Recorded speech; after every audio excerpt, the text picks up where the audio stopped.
1991లో భారత్ తీవ్ర ఆర్థిక సంక్షోభాన్ని ఎదుర్కొంది. Hi friends, welcome to Raj smart learners the knowledge hub. ఈ వీడియోలో మనం బంగారం ఎంత విలువైందో, ఆ బంగారం భారతదేశ గౌరవాన్ని ఏ విధంగా కాపాడిందో మనం తెలుసుకోబోతున్నాం. ప్రాచీన కాలం నుంచి నేటి వరకు భారతీయ సమాజంలో బంగారానికి ఎనలేని ప్రాధాన్యం ఉంది. ప్రతి ఇంట్లో ఎంతో కొంత బంగారం ఉంటుంది. ఇక మహిళలకైతే చెప్పనక్కర్లేదు, బంగారం అంటే మక్కువ. శుభకార్యాలలో స్త్రీలు అలంకరణకు వాడతారు. బంగారం అనేది ఒక స్టేటస్ సింబల్గా మారిపోయింది. బంగారం అనేది భారతదేశంలో విలువైన లోహం మాత్రమే కాదు, అది కుటుంబ గౌరవానికి ప్రతీక, భద్రతకు సంకేతం, కష్టకాలంలో ఆదుకునే నమ్మకమైన ఆస్తి. అంతేకాదు, పెట్టుబడికి మంచి సాధనం. సామాన్య ప్రజలే కాదు, నేడు ప్రభుత్వాలు కూడా బంగారాన్ని భారీ మొత్తంలో కొని బంగారు నిల్వలను పెంచుకుంటూ ఉన్నాయి. ఎందుకంటే ఎప్పుడు అవసరమైన బంగారాన్ని కరెన్సీ రూపంలో మార్చుకునేదానికి అవకాశం ఉంది. అత్యవసర పరిస్థితుల్లో ఇది మనకు ఆదుకుంటుంది. బంగారం ఎంతో విలువైనది. దేశ అవసరాలు తీర్చడానికి మన దగ్గర కావాల్సిన విదేశీ మారక నిల్వలు లేకపోతే బంగారమే మనకు దిక్కు. అయితే ఇలాంటి పరిస్థితి 1991 సంవత్సరంలో వచ్చింది. బంగారమే దేశం యొక్క గౌరవాన్ని కాపాడింది. ఇంతకీ మన దేశం బంగారాన్ని ఎందుకు విదేశాలకు తరలించాల్సి వచ్చింది? ఎంత బంగారాన్ని తరలించారు?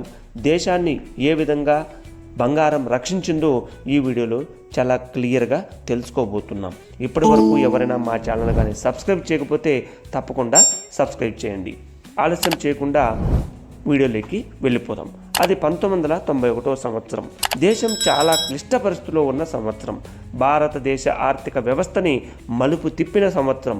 దేశం దివాలా తీయకుండా భారతదేశ పరువు నిలుపుకున్న సంవత్సరం.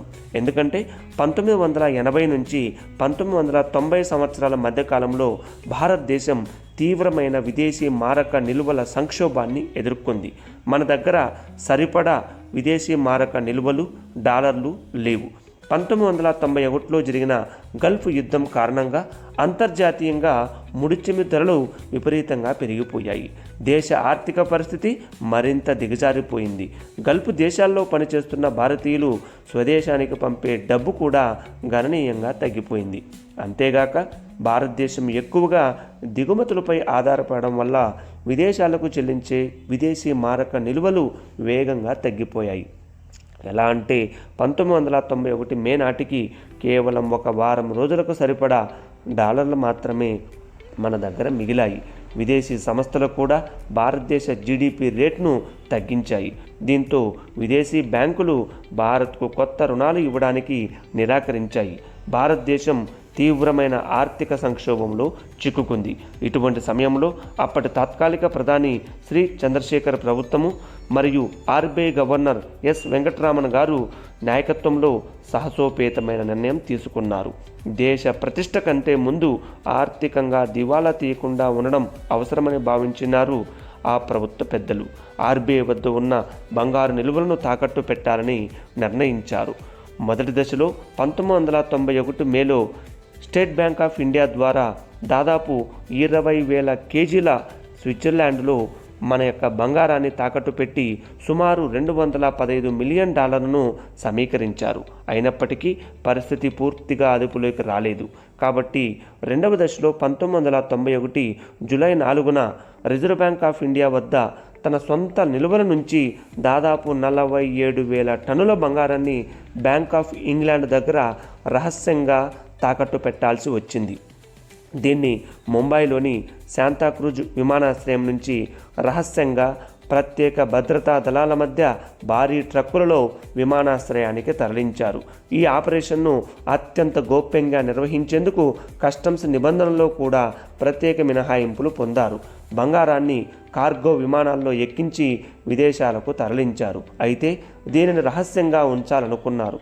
కానీ కొద్ది కాలంలోనే 1991 జూలై 8న ది ఇండియన్ ఎక్స్ప్రెస్లో ఒక వార్త ప్రత్యేక శీర్షికన ప్రచురించడంతో దేశవ్యాప్తంగా సంచలనం రేగింది. ఇది ప్రజలకు, రాజకీయ నాయకులకు, అన్ని వర్గాల ప్రజలకు తీవ్ర దిగ్భ్రాంతిని కలిగించింది. అయితే ఈ నిర్ణయమే ఆర్థికవేత్తలను కూడా ఆలోచింపచేసింది.